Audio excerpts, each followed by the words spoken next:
Welcome to my YouTube channel Learn Continental English.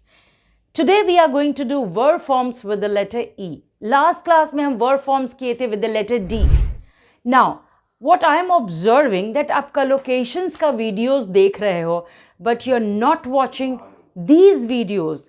Now ये इतना ही these videos are equally important. Remember, क्योंकि आप फिर correct English नहीं बोल पाओगे. So आज हम verb forms with the letter E start कर रहे हैं. So the first word is eat. Now eat is used in present tense. Eat को हम present tense में use करते हैं. Eat का past tense होता है ate, A-T-E, जिसको हम बीता हुआ समय के लिए use करते हैं. और eaten, remember, जिसको हम has, have, had या passive voice के साथ यूज़ कर सकते हैं. Now generally मैं हर वीडियोज़ में आपको एक या दो वर्ड से बता देती हूँ इसको कैसे यूज़ करते हैं. So let me tell you how to use these verb forms in present tense, past tense and perfect tense. So अगर eat की अगर हम बात करें तो how can I say? I eat an apple daily. ईट का मतलब होता है खाना, यानी कि मैं डेली एक एप्पल खाती हूँ, राइट? अगर हम एट से बनाएंगे तो how will I make? I ate an apple yesterday, right? या I ate an orange yesterday, इसका मतलब कल मैंने ऑरेंज खाया. एंड ईटन से हम कैसे बनाएंगे? विथ हैज़, हैव, हैड और पैसिव वॉइस.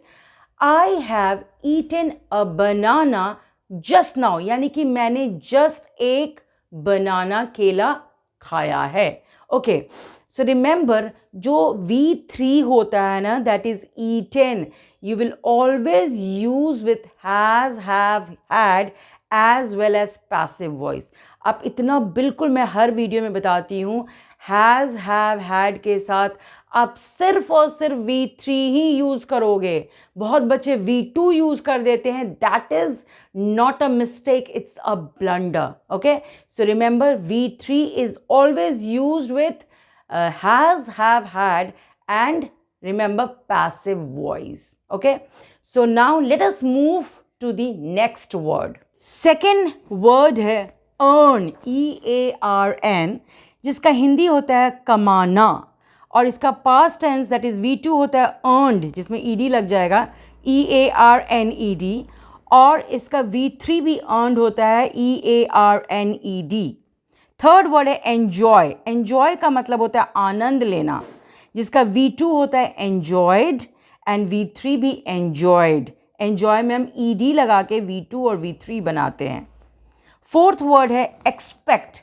एक्सपेक्ट का मतलब होता है अपेक्षा करना, E-X-P-E-C-T, जिसका पास्ट टेंस होता है एक्सपेक्टेड और V3 भी एक्सपेक्टेड होता है, यानी V2 V3 सेम होते हैं. नेक्स्ट वर्ड है that is fifth word edit.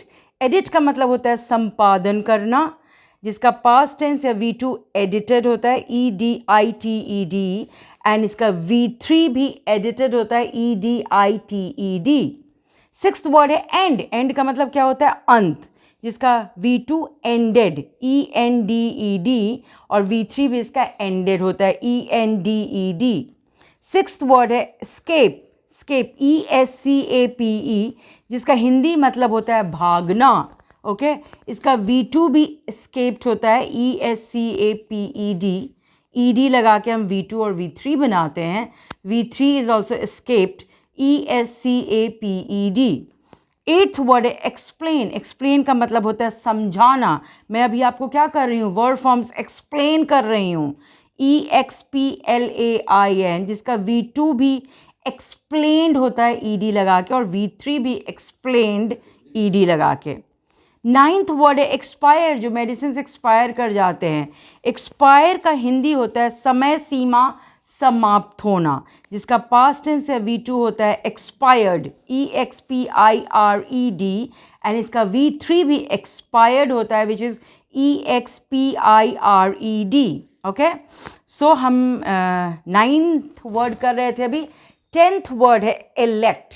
E-L-E-C-T. Elect, जो हम लोग अपने लीडर्स को एलेक्ट करते हैं, चुनते हैं. सो इसका हिंदी हो गया चुनना। इसका पास्ट टेंस है V2, इलेक्टेड होता है ELECTED, और इसका V3 भी इलेक्टेड होता है, that is ELECTED, right.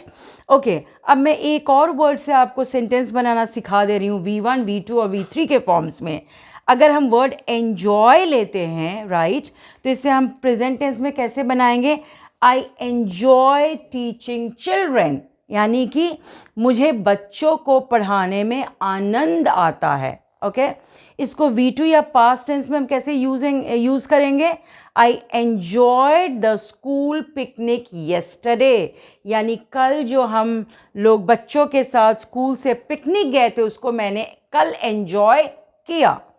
And हम enjoyed, दैट इज V3, जिसको हम हैज़, हैव या हैड के साथ लगाते हैं या पैसिव वॉइस के साथ लगाते हैं, उससे हम कैसे बनाएंगे? We have enjoyed watching the movie together। So आप देख रहे हो हैव के साथ हम V3 लगा रहे हैं, which is enjoyed। Let me repeat the sentence again. We have enjoyed watching the movie together. Today we have done verb forms with the letter E.